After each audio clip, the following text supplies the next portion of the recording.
கலைஞர் தொலைக்காட்சி நேயர்களுக்கு வணக்கம்.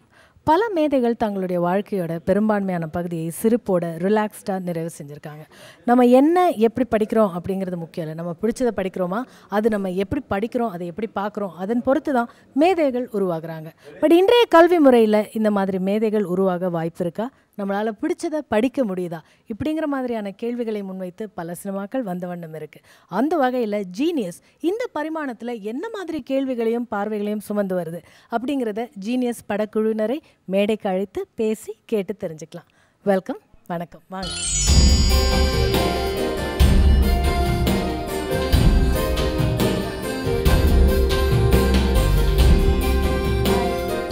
வணக்கம் ஜீனியஸ் டீம். முதல்ல உங்கள் எல்லாருக்குமே வாழ்த்துக்கள்.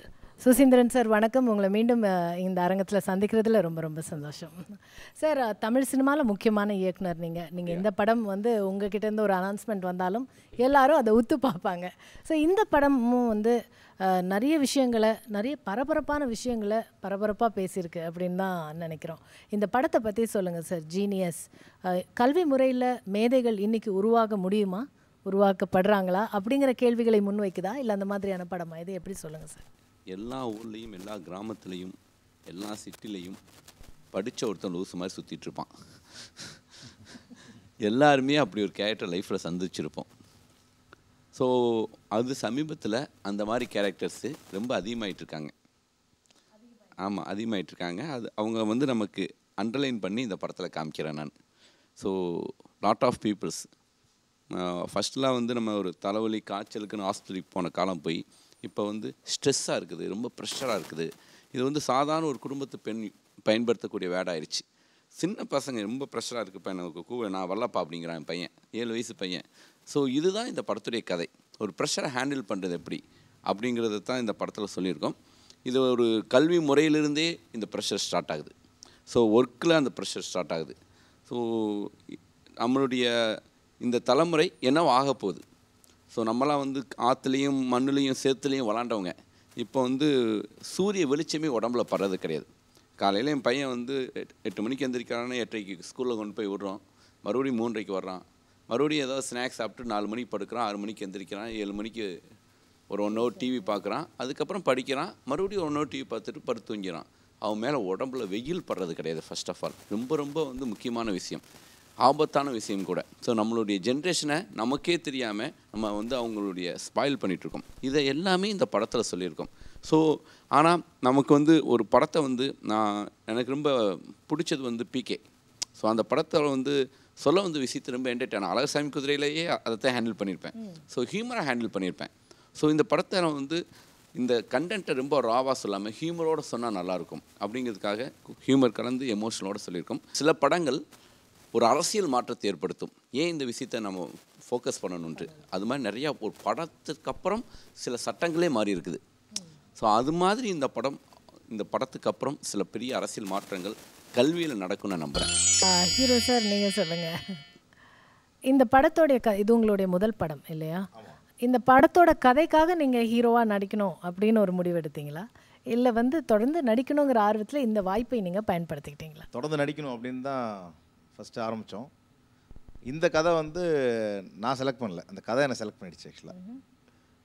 ஏன்னா இந்த உண்மையை சொல்லிடலாமா சார்? இவர் இன்ன வரைக்கும் கதை சொல்லவே இல்லை சார். படம் முடிஞ்சிச்சுல சார்? படம் ரிலீஸ் ஆகுது அடுத்த வாரம். இன்ன வரைக்கும் கதை சொல்லவே இல்லை. கதை கேட்காதனால தான் அவரை வச்சு பண்ணேன். நான் ஒரு நல்ல ஸ்டூடெண்ட் ஆக்சுவலாக. என்னோட டீச்சர்ஸ்லாம் பார்த்துட்டு இருப்பாங்க இப்போ டிவி எப்படி இருந்தாலும், எல்லாருக்குமே தெரியும் ரொம்ப ஒபீடியன்ட் ஸ்டூடெண்ட் நான். ஆக்சுவலி நாட், பட் ஒபீடியண்ட்டாக நடிச்சு பழக்கப்பட்டுட்டோம். ஒரு நாள் கூட லீவ் போட்டது கிடையாது ஒரு ஸ்கூல் லைஃப்பில். ஓகே, அங்கே ஏதோ பொண்ணை லவ் பண்ணாரு அதுக்காக போனால் நீங்கள் நம்பாதீங்க, அப்படிலாம் எதுவும் கிடையாது. அங்கே வாதியாட்ட ஒபீடியண்ட்டாக நடிக்கிறதுக்காக லீவ் போடாமல் போனோம், வேறு எதுவும் இல்லை. அது ஒபீடியண்ட்டாக நடிக்கிறது ரொம்ப பிடிக்கும். அப்புறம் இங்கே ஒரிஜினலாக ஒபீடியண்ட்டாக இருந்துட்டேன். அவர்கிட்ட ஒபீடியண்ட்டாக அவர் என்ன சொன்னாலும் அதை செய்யணும், எந்த கொஸ்டின் கேட்கக்கூடாது. நம்மளுடைய இத்தனை வருஷம் நம்ம கற்றுட்டு இருப்போம்ல விஷயங்கள், அதெல்லாம் தூக்கி ஓரமாக வச்சிடணும். ஒரே ஒரு தடவை சொன்னேன் சார் அப்படின்னாரு, அதோட ஆஃப் ஆகிட்டேன் டக்குன்னு. ஸோ சார் என்ன சார் கேள்வி கேட்க விட மாட்டேங்கிறீங்க அப்படிங்கிற மாதிரி இருக்கேன். இதுக்காக இல்லை, எனக்கு என்னை பொறுத்த வரைக்கும் கொஞ்சம் பிளெயினாக வரணும்னு ஆசைப்படுவேன். ஸோ அது ரொம்ப ஈஸியாக இருக்கும். அவங்க மண்டையில் ஏதாவது ஏற்றிட்டு வந்துட்டாங்கன்னா அது 100% அது ராங்காக தான் இருக்கும். ஏன் அப்படின்னா இப்போ நான் ஒரு டீ கடை அப்படின்னு ஒன்று சொன்னேன்னா நான் என் மைண்டில் என்ன டீ கடை இருக்குதுன்னு உங்களுக்கு தெரியாது. ஸோ ஒவ்வொருத்தவங்களும் அவங்க மைண்டில் இருக்கக்கூடிய டீ கடையை ஏற்றிக்குவாங்க. அதனால் எதையுமே நீங்கள் ஃபிக்ஸ் பண்ணிக்காதீங்க அப்படின்னு சொல்லுவேன் ஜென்ரலாக. ஸோ அது வந்து அவங்களுக்கும் நல்லது. ஏன்னா சடனாக சம்டைம்ஸ் அந்த லொக்கேஷன்லேயே பார்த்து ஷாக் ஆவாங்க. ஸோ அது மாதிரியான ஜர்க்கெலாம் நிறைய என்னுடைய படங்களில் நடந்திருக்கு. சாரை பொறுத்த வரைக்கும் ஃபஸ்ட் டைம் மீட் பண்ணும்போது பார்த்த உடனே சொன்னேன், ஃபஸ்ட் ஒரு 15 kg வெயிட் லாஸ் பண்ணணும். என்னென்னலாம் சொன்னணும், அதாவது அதை வந்து நானும் ஃபாலோ பண்ணேன். எப்பேற்பட்ட டயட்டாக இருந்தாலும் நம்ம வந்து ஒருத்தவங்களை வந்து சொல்லத்த முடியும், நம்ம வந்து அவங்கள மோட்டிவேட் பண்ண தான் முடியும். பட் அவங்க தான் அதை பண்ணணும். ஸோ அது ரொம்ப முக்கியம். நான் அது மாதிரி நிறைய பேர் பண்ணியிருக்கேன். சில பேர் அந்த மோட்டிவேஷனை எடுக்காமலும் போயிருக்காங்க. ஸோ அதனால் அது 100% சொன்ன விஷயத்தை 100% அதை மைண்டில் ஏற்றிக்கிட்டு டோட்டலாக ஒரு வெயிட் லாஸ் பண்ணி, ஸோ அந்த கேரக்டருக்கு என்னென்னலாம் நான் சொன்னணும், ஃபிசிக்கலாகவும் சரி லுக் வைஸும் சரி, அது எல்லாமே ஒரு குழந்தை பையன், ஒரு ஸ்கூல் பையன் மாதிரி சொல்கிறது அப்படியே ஆன் ஸ்க்ரீன் கொண்டு வந்தார். இந்த படம் இருக்குல்ல, இது வந்து குழந்தைகளை பற்றி அப்பா அம்மா அப்படின்றத விட இன்னொரு படி மேலே போய் சொல்லுவேன், எதிர்கால இந்தியா இது ஆக்சுவலாக இந்த படம். ஓகே, அது ஜீனியஸ்னு பேர் எப்படி வந்துச்சுன்னு தெரியாது ஆக்சுவலாக, ஆனால் வந்து எதிர்கால இந்தியா. சார் நீங்கள் சொல்லுங்கள் சார். அம்தேஷன் சார், நீங்கள் ஒரு இயக்குனரும் கூட. இந்த மாதிரியான ஒரு படம் வந்து நிறைய விஷயங்களை, இது ஒரு சென்சிட்டிவான சப்ஜெக்ட் கூட, இதில் இருக்கிற பிரச்சனைகளை சொல்லும்போது நீங்கள் ஹியூமராக சொல்லியிருக்கேன் அப்படின்னு கூட சொல்கிறீங்க. அப்போ வந்து அதோட காம்ப்ளெக்சிட்டி வந்து இன்னும் கூட தான் செய்யும். ஸோ இந்த மாதிரி படங்களுக்கு வசனம் எழுதுவது எப்படியான ஒரு இல்லை, இது ஃபஸ்ட்டு நான் சார் வந்து பாய்மொழியில் வசனம் எழுதியிருக்காரு. வசனம் மட்டும் கிடையாது, இந்த படத்துடைய மொத்த ஸ்கிரிப்டுக்கும் கூட இருந்து இது இப்படி இருக்கலாம், இது இப்படி இருக்கலாம். ஸோ ஆல் கான்ட்ரிபியூஷன் இந்த ப்ராஜெக்ட்டுக்கு சார் கூட இருந்து பண்ணியிருக்காரு. சொல்லுங்கள் சார். முதல்ல நானும் ஒரு வசனகர்த்தா அப்படின்னு கலைஞர் டிவியில் உட்காந்து சொல்கிறது பயங்கர பெருமையான விஷயம். 500வது இடத்துல இருந்தால் கூட அவரை வச்சுட்டு கலைஞர் இருந்தாலும் அந்த கலைஞர் டிவியில் மற்ற இடத்துல உட்காந்து சொல்கிறதோட இதில் பெருமையான விஷயமா தெரியுது. அது வசனகர்த்தான்றது படமாக வந்து ஜீனியஸ் வந்து சுசி சொல்லும்போது முதல்ல அந்த கதையை சொல்லும்போது இது ரொம்ப பல வருஷமாக ஓடிட்டே இருந்தது. பாய்மொழி டைம்லேயே சொல்லுவாப்புல இந்த கதையை. அது ஆர்யா அப்போ பேசப்பட்டுச்சு, ஆர்யா வச்சு பண்ணலான்ட்டு. நாங்கள் வாக்கிங் போயிட்டு இருக்கும்போது நடக்கிற விஷயங்களில் இதுவும் இப்படி ஒரு தொடர்ந்து நடந்துகிட்டே இருந்துச்சு. வந்து இப்போ இவருக்கு சேரணும்னு இருக்குது அந்த படம். காலத்தோட கட்டாயம் நினைக்கிறேன். சொன்ன உடனேயே எனக்கு பயங்கர இம்ப்ரெஸ் ஆன விஷயம் என்னென்னா, எல்லோரும் வேறு இதில் இப்போ நம்ம டைலாக் எழுதும்போது இல்லை ஸ்கிரிப்ட் பண்ணும்போது கூட நம்ம கொஞ்சம் அப்நார்மலாக யோசிச்சுருவோம். அந்த கேரக்டரைசேஷன் இது வந்து சினிமேட்டிக்காக யோசிக்கிற உள்ள சூழ்நிலை வரும் நமக்கு. அது என்ன கொஞ்சம் அப்நார்மலாக பண்ணால் நல்லா இருக்குமோ. அது வந்து இப்போ இதில் கமல் சார் கடைசியில் பண்ணியிருப்பார்ல ஸ்ரீதேவி முன்னாடி, அந்த லெவல் அப்படின்னு நினைப்போம்ல நம்ம. அது ஆக்சுவலாக அது சினிமேட்டிக்காக தான் இருந்திருக்கும். ஆனால் இப்போ சுசியை பொறுத்தவரையில் அதை கரெக்டாக லைவாக இப்போ நம்ம பார்த்தோம், ஒரு 10 பேர் பார்த்தோன்னா அதில் ஒரு ஆள் பார்த்துடலாம். இவர் மாதிரி ஒருத்தரை, இந்த கேரக்டர் மாதிரி ஒருத்தரை இப்போ இருக்க சுச்சுவேஷனில் கார்ப்பரேட் கம்பெனிஸில் இல்லை டீச்சிங்கில் இருக்கவங்களே பார்த்தீங்கன்னா ஒரு 12 டாக்டரேட்னு வாங்கி வச்சுருப்பாங்க. எதுக்குன்னே தெரியாது, 12 டாக்டரேட் வாங்கி என்ன பண்ணுறது. இது மாதிரி கம்பெனிஸு, இது மாதிரி சினிமாவில் இருக்கவங்களும் பார்த்தீங்கன்னா எல்லா வேர்ல்டு மூவிஸும் பார்த்து எல்லாத்தையும் பார்த்து அவங்க ஒரு இடத்துல இருப்பாங்க. அவங்களால என்ன அடுத்த கட்டம் என்னன்னே தெரியாது. இது மாதிரி உள்ள ஒன்றா லைவாக இவர் மேலே ப்ரெசென்ட் பண்ண கதையாக இது இருந்துச்சு. அதனால் ஒர்க் பண்ணுறதுக்கு பயங்கர நமக்கு ரொம்ப ஹாப்பியாக இருந்துச்சு. ஏதோ ஒன்று ஒரு சொசைட்டிக்குள்ளே இருக்க ஒரு விஷயத்தை எடுத்து கொடுக்குறாப்புல, அதுக்கு நம்மளால் முடிஞ்ச கான்ட்ரிபியூஷன் இருக்குது. சரி, ஹீரோயின்கிட்ட கேட்கலாம். இந்த படமே ஒரு முக்கியமான படம், ஒரு வித்தியாசமான படம். ஸோ இதில் ஒரு ஹீரோயின் இருக்காங்கன்னா அவங்களுக்கு வந்து ஒரு ரெகுலராக நம்ம பார்த்து பழக்கப்பட்ட ஹீரோயின் மாதிரி இருக்க மாட்டீங்க அப்படின்னு நாங்கள் நினைக்கிறோம். உங்களுடைய கதாபாத்திரம் பற்றி சொல்லுங்கள். நீங்கள் எப்படி இந்த படத்துக்குள்ளே வந்தீங்க? இந்த படத்தில் ஆக்சுவலி சுஷீந்திர சார் படத்தில் எல்லாம் ஹீரோயின் எல்லாம் ஃபீமேல் லீடுக்கு ரொம்ப பெர்ஃபார்மன்ஸ் ஸ்கோப் இருக்காங்க. ஸோ அந்த மாதிரி இந்த படத்திலும் எனக்கு ஒரு பெர்ஃபார்மிங் ஸ்கோப் இருக்கிற ஒரு கேரக்டர் கிடச்சிருச்சு. So thank you Sushindra sir for believing in me. என்னோட கேரக்டர் வந்து ஜாஸ்மின், ஒரு நர்ஸ். ஸோ வர ரொம்ப இமோஷ்னலான ஒரு character. So I guess everyone could relate to it. படம் பார்க்கும்போது அவ்வளோ மட்டும்தான் எனக்கு சொல்ல முடியும், கதை சொல்ல முடியாது. இல்லை, பட் உங்களால் எப்படி இந்த படத்தோட சப்ஜெக்ட்க்கு ரிலேட் பண்ணிக்க முடிஞ்சது? நான் சொன்ன மாதிரி என்னோட கேரக்டர் பேர் ஜாஸ்மின், அவரோட Malayali. So I am also Malayali. goes with the saying. So அதனால்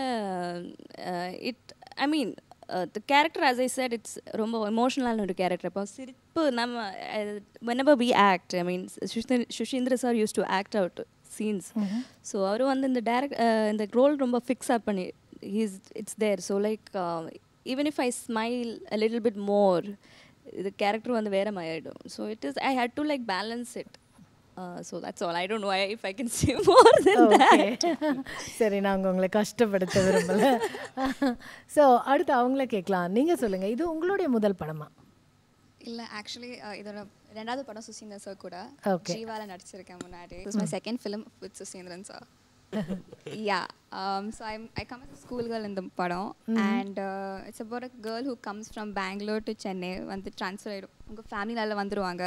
ஸோ ஸ்கூல் லேட்டாக ஜாயின் பண்ணிவிட்டு ஒரு ஷிப்லி friends with a guy, and they'll have a pure friendship and a relationship, but everyone takes it in the wrong way. So அவர் இந்த ட்ரெய்லரில் கத்துறாரு hero later லைஃப்பில், அதுக்கெல்லாம் நீங்கள் ஒரு காரணமாக அமைகிறீங்களா? மேபி இந்த I don't know. நீங்கள் சொல்லுங்கள் சார், முக்கியமான ஒரு காரணம் இவங்களா அமைகிறாங்களா? ஐ டோன்ட் நோங்கிறது தான் நிறைய பேர்ட்ட நீங்கள் கேட்குற கேள்விக்கெல்லாம் பதிலாக இருக்கும். நான் ஒரு என்ன பேசணும்னு சொல்லி கொடுத்து கூப்பிட்டு வந்திருக்கேன், அதை மட்டும் தான் அவங்க பேசுவாங்க. நீங்கள் ரெண்டு பேரும் சொல்லுங்கள், நீங்கள் ஸ்கூல் படிச்சுட்டு இருக்கீங்களா ரெண்டு பேரும்? இல்லை, நான் காலேஜ் முடிச்சு. நீங்கள் காலேஜ் முடிச்சு நீங்கள் படிச்சுக்கிட்டு இருக்கீங்க. You should just take it as a complement. Okay, சொல்லுங்கள், நீங்கள் இந்த இதில் வர்றது நீங்கள் தானே? அவ்வளோ ப்ரெஷராக தான் ஸ்கூலில் படிக்கிறீங்களா? இல்லை, சுத்தமாக இல்லை. ஸ்கூலில் அப்படி இல்லையா? சொல்லுங்கள், நீங்கள் இந்த படம் நடிக்கும்போது எப்படி இருந்தது? எப்படி? Cricket player, wonderful cricket player. Cricket player ஜீவால சைல்ட்ஹுட் பொசிஷனாக நடிச்சிருப்பாரு விஷ்ணுக்கு. ஓகே, நாங்கள் பார்த்துருக்கோம். சொல்லுங்கள், எப்படி இருந்தது இந்த படம் நடிக்கும்போது? உங்களுக்கு எப்படி இருந்தது? என்ன மாதிரியான சேலஞ்சஸ் இருந்தது உங்களுக்கு? நான் ஜீனியஸாக ஆன மாதிரி இருந்தது. ஜீனியஸா? ஸோ புத்திசாலியாக ஆன மாதிரி. ஆன மாதிரியே இருந்ததா? ஓகே, எப்படி நான் படிச்சிருக்கேன் ஸ்கூலில் விட. சார் சொல்லதான் நான் பண்ணுவேன், அவ்வளோதான். சார் ரிங் மாஸ்டர் மாதிரி ஒரு ஜீனியஸ் இப்படி பேசலாமா? நீங்கள் வந்து ஒரு ஜீனியஸாக இருக்கிறதுனால தானே நாங்கள் உங்களை கேட்குறோம். சரி, what is the best thing உங்களுக்கு பிடிச்சது இந்த படத்தை பொறுத்த வரைக்கும்? நீங்கள் நடித்ததில் சம்திங் இந்த படத்துக்கு ஏதாவது ஒரு விஷயம் இருக்கும்ல? என்னது? வில்லேஜ்லாம் நடிச்சது. ஓகே, எனக்கு ரொம்ப பிடிக்கும் அதுதான். ஆஹா, இதில் ஆற்றுல குளிச்சிருக்கான், மாங்காய் திருடி தின்றுருக்கான், ஓகே, நொங்கு வண்டி வராங்க, அந்த நொங்கு போட்டு. ஓகே, நீங்கள் வந்து படிக்கிறத தவிர கிரிக்கெட் பிளேயர் அப்படின்னு சொல்லியிருக்கீங்க. எந்த பள்ளிக்கூடத்தில் படிக்கிறீங்க நீங்கள்? ஜவஹர் வித்யாலயா. ஓகே, எந்த கிளாஸ் படிக்கிறீங்க? 8th. ஓகே, என்ன லெவல் கிரிக்கெட் பிளேயர்னு கேளுங்க. ப்ளீஸ் சொல்லுங்கள் சார். சிட்டி தான். நீங்கள் சொல்லுங்கள், how do you relate to this film? ஒரு வித்தியாசம் என்னென்னா, நாங்கள் காலேஜ் படித்தப்பையும் இந்த மாதிரி, ஐ மீன் நான் ஸ்கூல் படித்தப்பையும் இந்த மாதிரி ரொம்ப படிப்பு ஓரியன்டாக தான் இருந்தது. ஃபார்ச்சுனேட்லி எனக்கு அமைஞ்ச டீச்சர்ஸ் அப்படி இல்லை. இன்ஃபேக்ட் நான் இவ்வளோ தூரம் இந்த மேடையில் உட்காந்துருக்கேன், சரோட படத்தில் நடிக்கிறேன்னா அது என்னோடய டீச்சர்ஸ் தான் காரணம். ஸோ அந்த மாதிரி நிறைய பேருக்கு அமையலை. ஸோ அது இந்த படம் வந்து சரி செய்யணும்னு நினைக்கிறேன். நம்ம ஊரில் வந்துட்டு கல்விக்கும் அறிவுக்குமான வித்தியாசம் தெரியல. What is knowledge and what is education, அந்த டிஃப்ரென்ஸ் என்ன அப்படின்னு இந்த படம் கொஞ்சம் புரிய வைக்கும். குழந்தைங்க மேலே பேரண்ட்ஸ் திணிக்கிற ஒரு வன்முறை அப்படின்ற ஒரு விஷயத்தை வந்துட்டு அதை உணர வைக்கும். ஸோ அந்த வகையில் இது ஒரு நல்ல படம். Plus I find him is a very intelligent director. ஒரு நடிகர்கிட்ட வந்து எப்படி நீங்கள் அவரை நடிக்க வைக்கிறதுன்றது வேற, பட் டைலாக் சொல்ல மாட்டார் சார். வந்து இதுதான் ஏ, இதுதான் பி, இதுதான் சி அப்படின்னு சொல்ல மாட்டார். இதுதான் கருத்து அப்படின்னு சொல்லிட்டு, இப்போ ஒரு ஃபோன் பேசுகிற கான்வர்சேஷனாக நான் ஃபோன் கையில் வச்சுருக்கேன்னா அவர் ஒரு ஃபோன் கையில் வச்சுட்டு அப்படி ஒரு வார்த்தை சொல்லுவார். அவர் சொல்கிறதுலேயே நான் என்ன வார்த்தை சொல்ல வரணுன்ற கமெண்ட் அதில் வந்துடும்.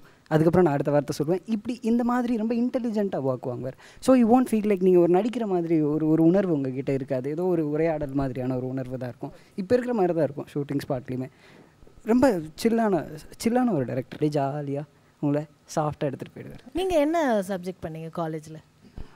Film technology from SRM college.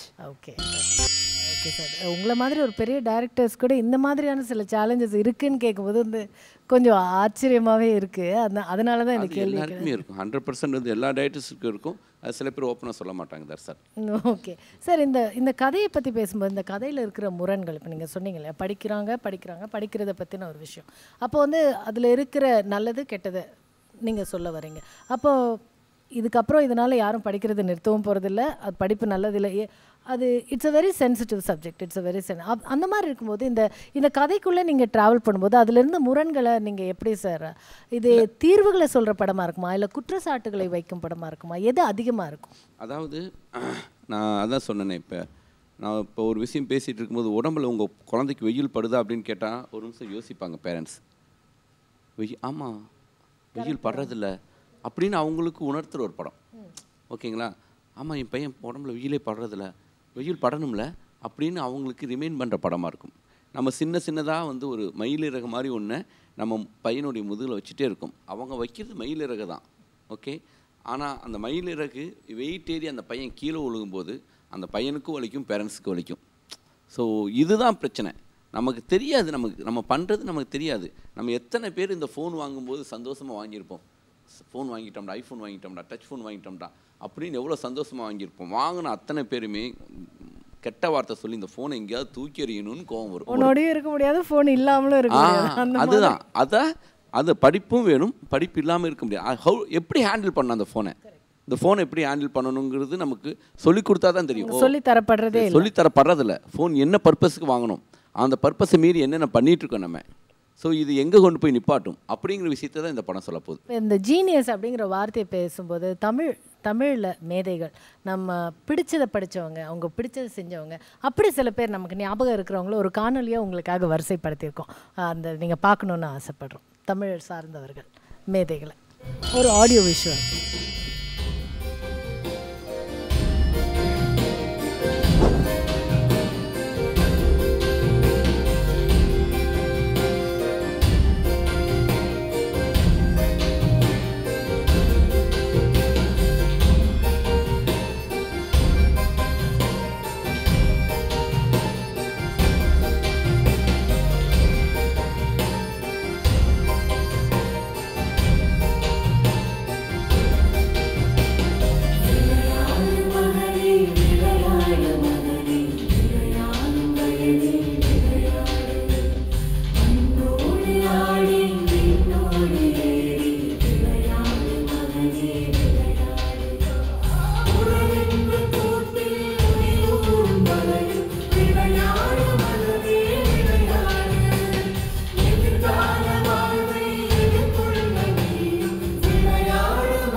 நன்றி சார். இவங்கெல்லாம் வந்து உருவாக்கப்படல, அவங்க தற்செயலாக உருவானவங்க.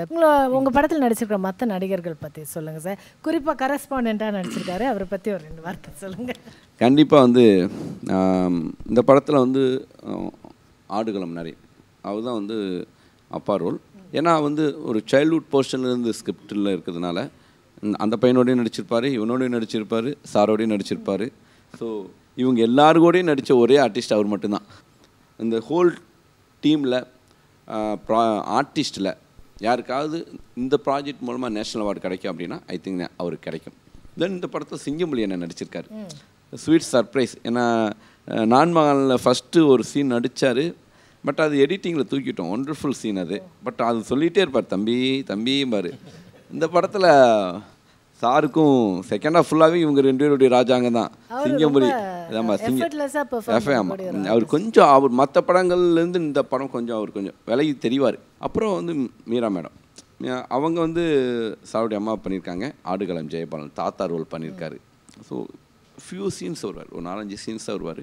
அந்த 4-5 சீனுமே வந்து டப்பு நமக்கு வந்து ஏதோ நம்ம வில்லேஜில் நம்ம தாத்தா மிஸ் பண்ணுறோமோ அப்படிங்கிற ஒரு உணர்வை அவர் ஏற்படுத்துவார். எனக்கு வந்து பெரேரா சார் வந்து எனக்கு கயல் படம் பார்த்த உடனே யார் அவர் புதுசாக இருக்கார், நல்லா பண்ணியிருக்காரு, யார் அப்படின்னு நான் விசாரித்தேன். சில படங்கள் பார்த்துட்டு யாருன்னு விசாரிப்போம். இப்போ 96 பார்த்துட்டு அந்த பையன் யாருன்னு விசாரித்தேன். அப்போ தான் சொன்னாங்க இவர் வந்து MS பாஸ்கர் சார் பையன்ட்டு.